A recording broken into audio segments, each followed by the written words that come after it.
আজ তো বুধবার, তো রান্না তো অনেকক্ষণ হয়ে গেছে। রান্না তো করে ফেলেছিলাম, মণ্ডলী যাব ঠিক করেছিলাম, কিন্তু এত বৃষ্টি নামলো তো মেয়েকে নিয়ে মানে কি ব্যাগ ছাতা তারপর অনেকটা হেঁটে যেতে হবে, তো টাইমও হয়ে গেছে আর আজকে আর যাওয়া হলো না।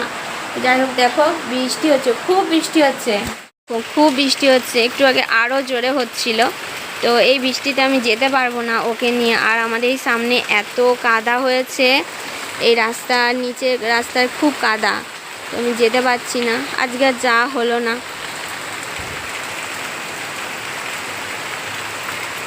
রান্নাবান্না তো অনেক আগে কমপ্লিট হয়ে গেছে, এখন আর তো কোনো কাজ নেই। মেয়েকে পাশে বসিয়ে রেখে এখন একটু বাইবেল পড়বো। তো বাইবেলটা এমনিতে আমার খুব কম পড়া হয়, ইচ্ছা তো হয় যে অনেকটা টাইম ধরে পড়ি, আর রাতটুকুই সময় পাই, তো প্রতিদিন ওই রাতেই যতটুকু সময় পাই ওইটুকুই সময়ই পড়ি। এখন যেহেতু আজকে বাড়িতে আছি, তো এখন একটু বসি, মেয়েকে পাশে বসিয়ে রাখবো, তো ও কিছু করে না এখন, কিছু অত কিন্তু ধরে টানাটানি করে না, তো আমি জোরে জোরে পড়ি তো ও শোনে। তো চলো, আর আজ তোমাদের সাথে শেয়ার করব, সেটা একটু বলে রাখি যে আমি কেন একা মণ্ডলী যাই, আমার বাপের বাড়ি থেকে আমার শ্বশুরবাড়ি থেকে কেউ যায় না কেন। তো চলো, কুসোনাকে নিচে বসিয়ে রেখে আমি রান্নাঘরে আমার কাজগুলো করে নিচ্ছিলাম, সন্ধ্যাবেলা তো খাবার বানাচ্ছিলাম। আর চলো, কেন মণ্ডলীতে আমার সাথে কেউ যায় না, তো সেটা সত্যি আমি বলতে পারবো না। আমার শ্বশুরবাড়ি থেকেই বলো, আমার বাপের বাড়ি থেকেই বলো, কেউ আমার সাথে যায় না। তো আমি প্রতিদিন একাই যাই, মানে মেয়েকে নিয়ে অন্য দিদিদের সাথে আমি যাই। আর বাড়ি থেকে কেউ যায় না, সেটা সেইভাবে কাউকে জিজ্ঞাসা করিনি যে তোমরা কেন যাও না আমার সাথে। তো যে যেতে চাইবে সে নিজে থেকেই বলবে।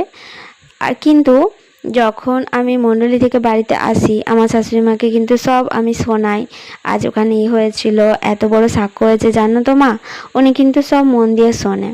তো জানি না কেন, হয়তো ভাবে যে 2 ঘন্টা প্রতিদিন, বাড়িতে অনেক কাজও থাকে, তো কাজ ছেড়ে কিভাবে যাবে। তো যাই হোক, ঈশ্বর যেদিন ওনার পথকে সরল করবেন, চলার পথকে সরল করবেন, হয়তো সেই দিনই যেতে পারবেন। আর হ্যাঁ, আমার হাজব্যান্ড কিন্তু যায়, যখনই ও বাড়িতে আসে কাজ না থাকলে ও খুব যাওয়ার চেষ্টা করে। আমরা 3জনই কিন্তু যাই মণ্ডলী, তোমাদের সাথে আগে দেখবে শেয়ার করেছি ভিডিওতে। তো ও তো খুব মানে মন থেকে নিজে থেকেই যায়, আমি যে জোর করে নিয়ে যাই তা কিন্তু নয়, আমার হাজব্যান্ডকে আমি কখনোই জোর করে নিয়ে যাইনি। আর বাড়ির সবার জন্য প্রার্থনাটা করি যাতে সবাই মনোনীত হয়। তো একদিন ঈশ্বরও এই প্রার্থনা নিশ্চয়ই শুনবে, সবাই নিশ্চয়ই মনোনীত হবে, আর মণ্ডলী যাওয়ার জন্য নিজে থেকেই বলবে। সেই দিনের অপেক্ষায় তো আছি। ওই ভজন গানে বলে না যে ধৈর্য ধরো, ঈশ্বরের ওপর বিশ্বাস রাখো, সব কিছুই সম্ভব হবে। তো এই ইচ্ছাও আমার নিশ্চয়ই পূরণ হবে। আর আমি যে প্রতিদিন মণ্ডলী যাই, তার জন্য কেউ কিন্তু আমাকে কোনোদিন বারণও করেনি, আর করবেও না, কারণ দেখছে আমি কত সুন্দর আছি, সুস্থ আছি, আর তাদের নাতনিও কত সুন্দর সুস্থ আছে, তো কখনোই কেউ চাইবে না সেই আগের পরিস্থিতিতে ফিরে যেতে। তো ওনারা তো একটু হলে বুঝতে তো পারছে যে কী পরিবর্তন হয়েছে, প্রভু গুরু যিশুর মণ্ডলীতে গিয়ে যে পরিবর্তন লক্ষ্য করছে, নিশ্চয়ই লক্ষ্য করছে।